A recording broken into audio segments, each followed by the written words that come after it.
In a first since the peace deal signing, the United States Army carried out strikes against the Taliban in Afghanistan's Helmand province. The defensive attack by the United States came as Taliban killed 20 Afghan defense personnel. 3 Taliban fighters were also killed. However, it is not clear yet if the casualties were in American attack or in a separate operation carried out by the Afghan forces. Interestingly, the escalation came shortly after Trump became the first US president to talk directly to the Taliban since Washington's intervention in Afghanistan since 2001.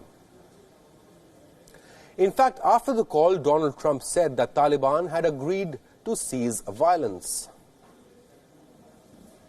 I spoke to the leader of the Taliban today.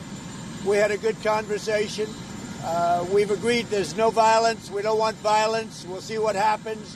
They're dealing with Afghanistan, but we'll see what happens.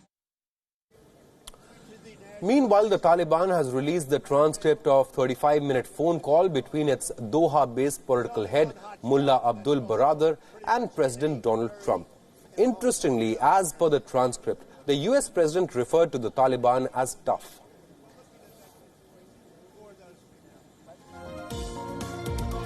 During the call, Taliban said, and I quote, "The Islamic Emirate of Afghanistan, or Taliban, is a strong political and military force that aims to maintain positive bilateral relations with the United States and other world countries. Establishing a government of our own choosing in our homeland is the legitimate right of Afghans," end quote.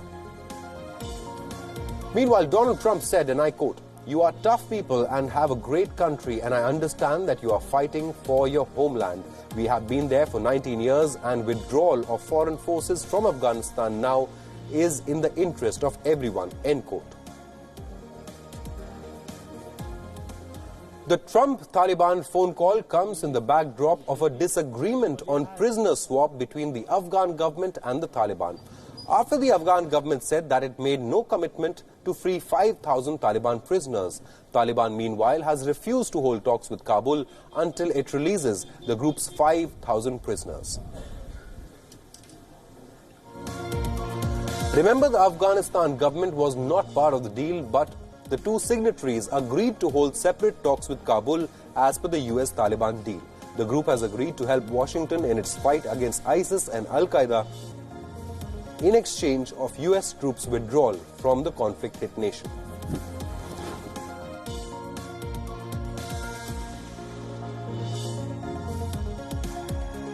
The development comes at a time of political turmoil in Kabul. This as President Ashraf Ghani's rival Abdullah Abdullah has contested the September 2019 poll results in which the former was declared as winner.